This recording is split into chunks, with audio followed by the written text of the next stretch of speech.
Councilwoman Melissa Robbins is semi-present.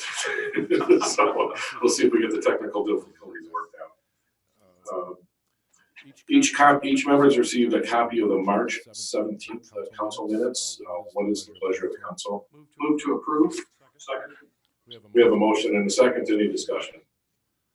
All in favor of the motion signify by saying aye. Aye. Opposed, no. Motion carries. Could we have the claims, please? Yes, we have claims from April 7th, claim numbers 27606 through 27876, the amount of $1,558,572.14. And then from April 21st, claim numbers 27877 to 28012 and 28016, in the amount of $627,823.47. And the claims for May 5th, 2020, number 28013 to 28105 and 28193 for $919,121.25. I make a motion to approve the minutes from April 7th, April 21st, and May 5th. I make a motion to approve as read. Second. We have a motion to approve the claims presented by the clerk treasurer, Jim Smith. And a second. All in favor? Is there any discussion? All in favor of the motion signify by saying aye. Aye. Opposed, no. Motion carries. Could we have the announcements, please? We have 3 items on our announcements this evening. Item number 1 is the next town council meeting will be on Tuesday, May 12th, 2020 at 7 p.m. There will be a study session before the meeting at 6:30, and one will follow if necessary. Item number 2, the next town council meeting will be on Tuesday, May 19th, 2020 at 7 p.m. and there will be a study session before the meeting at 6:30, and one will follow if necessary. Last item, there will be a redevelopment commission meeting on Tuesday, May 26th at 6:30. There will be a study session before the meeting at 6 p.m. That concludes the announcement. All right, thank you. And one note on the May 12th meeting, we will be streaming the meeting. We are working on the technology. We should have a Zoom meeting available where we can have participants from the public to ask any questions or have public comment at the end of the meeting. So we will put all of that on the website. Check that. You'll see how that goes. All right.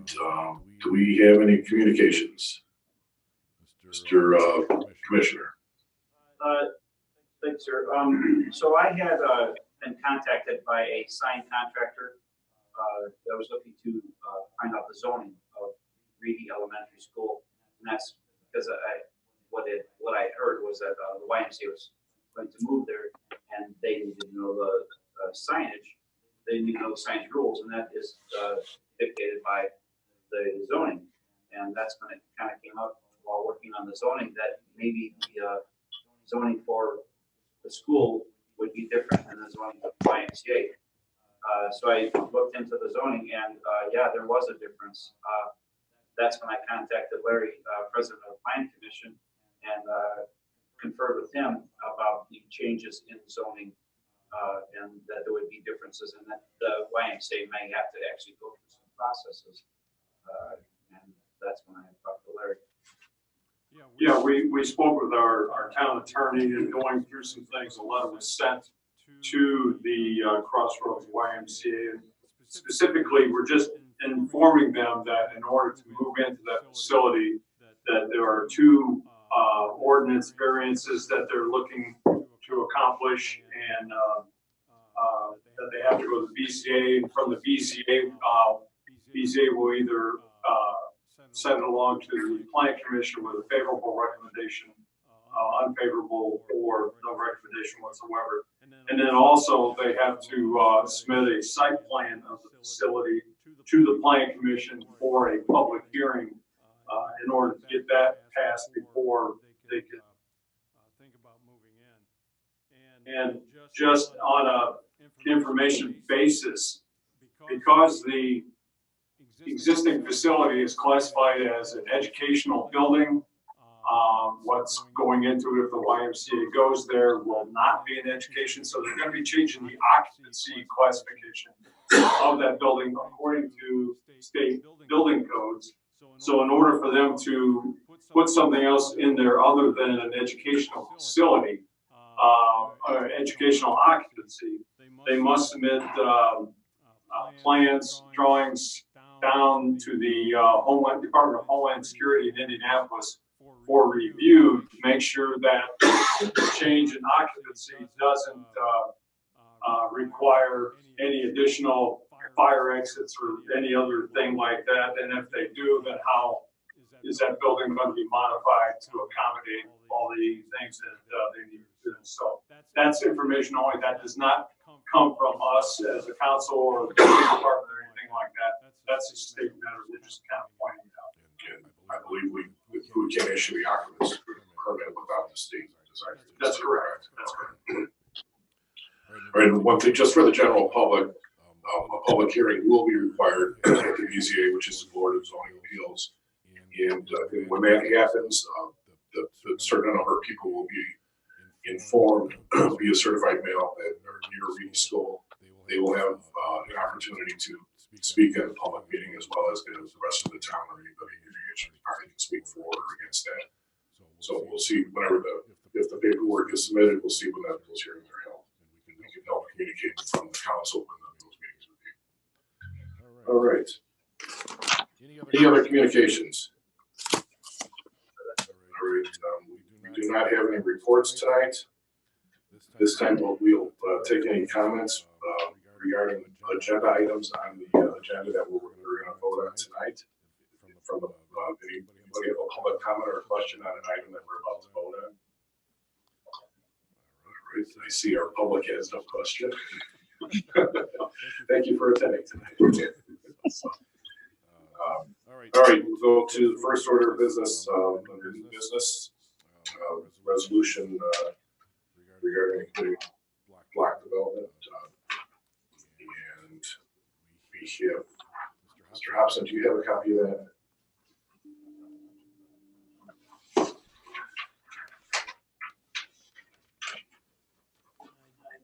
To resolution 2020-9. Yes, if you could read that, please. Resolution 2020-9. This is a resolution authorizing and directing the mayor or council president of the city/town of Griffith to submit a project proposal for community development block grant funds for federal fiscal years 2020.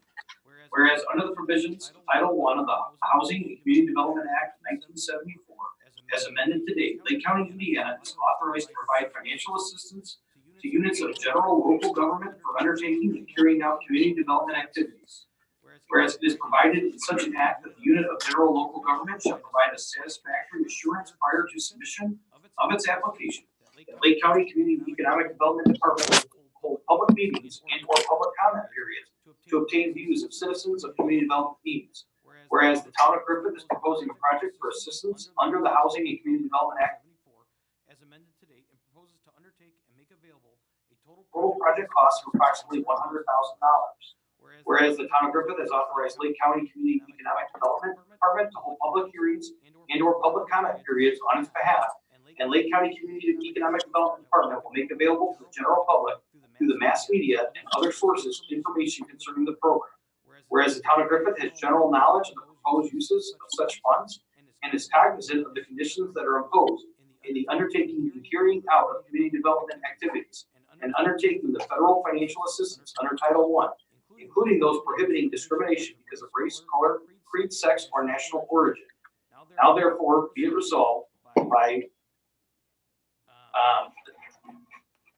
Town of Griffith that the council president of the town of Griffith hereby authorizes to file a project proposal for funds under Title I of the Housing and Community Development Act of 74 as amended to date with Lake County, Indiana, and provide all information and assurances as may be necessary under the act, and any and all amendments, alterations, and temporary provisions as deemed necessary. I'd like to go ahead and make a motion to allow our council president to sign resolution 2020-9. I'll second. We have a motion and a second. Any discussion? All in favor of the motion signify by saying aye. Aye. Opposed, no. Motion carries. There are two other corresponding documents with this. One is the Affirmative Action Program as well as the Lake County Section 3 understanding. In the past, we've had to read these meetings with what's going on right now, we're not sure what the direction is because the county is actually going to hold our public hearing for us. But if we could get a quick read just to make sure we got ourselves covered. Somebody wants to volunteer to read the first one. Okay. This is titled Affirmative Action Program Implementing Section 3 of the Housing and Urban Development Act of 1968, Specific Requirement Action Steps. City Town of Griffith agrees to implement the following specific affirmative action steps directed at increasing the utilization of lower income residents and project area businesses.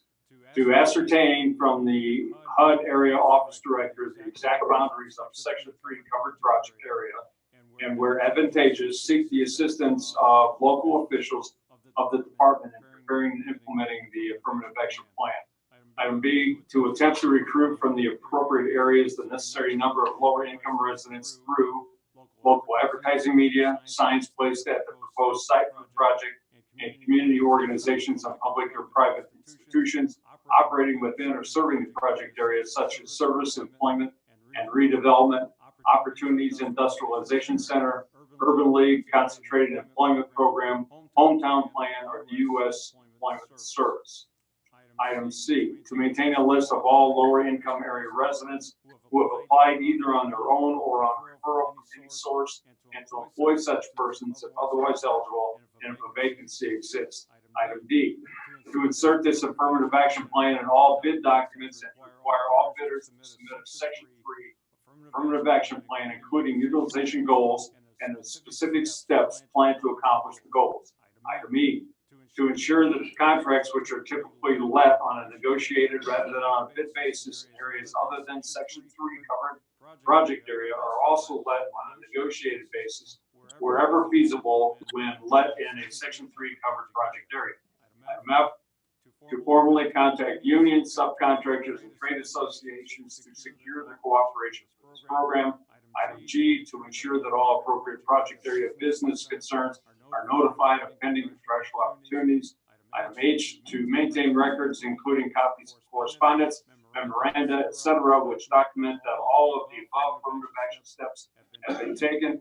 Item I, to appoint or recruit an executive official of the company or agency as equal opportunity officer to coordinate the implementation of the Section 3 affirmative action plan.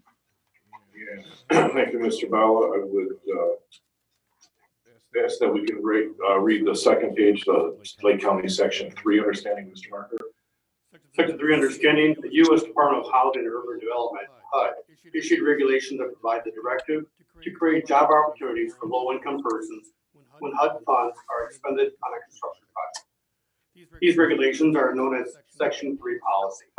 The purpose of Section 3 policy is to ensure that the employment and other economic opportunities generated by federal financial assistance for housing and community development programs shall, to the greatest extent feasible, be directed toward low and very low income persons. Section 3 covered projects are construction, reconstruction, conversion, or rehabilitation of housing, including a reduction and abatement of lead-based paint hazard, or other public construction which includes building and improvements assisted with HUD housing and community development assistance. Section 3 covered contracts do not include contracts for purchase of materials and supplies. However, when a contract for materials includes the installation of the materials, the contract constitutes a Section 3 covered contract. Fund recipients and contractors must show compliance with the numerical goals set forth by the regulations. The numerical goals for new hires apply only to the number of new hires generated because of the financial assistance of the HUD programs. Numerical goals are not absolute numerical requirements. They are goals that each recipient and contractor should try to reach. The goal, if not met, do not trigger sanctions against the recipient or the contractor. However, if challenged on the issue of compliance with Section 3, the recipient or the contractor shall be ready to demonstrate that they try to reach these goals, and those goals are 30% of all covered new hires for the year of 2020. In addition, residents, recipients, and contractors are required to show compliance with the goal that at least 10% of any building trade activity is subcontracted, and 3% of non-building trade activity, construction management, etc., is awarded to eligible 3 business concerns. Further information regarding these requirements may be found in the Federal Regulations at 24 CFR 135 and the Lake County Section 3 plan. All right, thank you. We will be signing these documents and sending them off to Lake County Economic Development Corporation, and we will hold our public hearing for the projects that we'll be doing. There are no other items on the agenda. We do any pending items. The only one that we're still working on is the township. We still have until June 30th of this year to get accepted by a township, to be able to enter that township on January 1st. Unfortunately, due to the recent what's been going on, we have not been able to actually meet with anybody or discuss anything. We hope that things ease up a little bit, and we might be able to have some discussions to see if we can get something done this year. Is there any other items from council? This time on the floor, if anybody has any public comment or questions. All right. Well, then the meeting is adjourned. Thank you.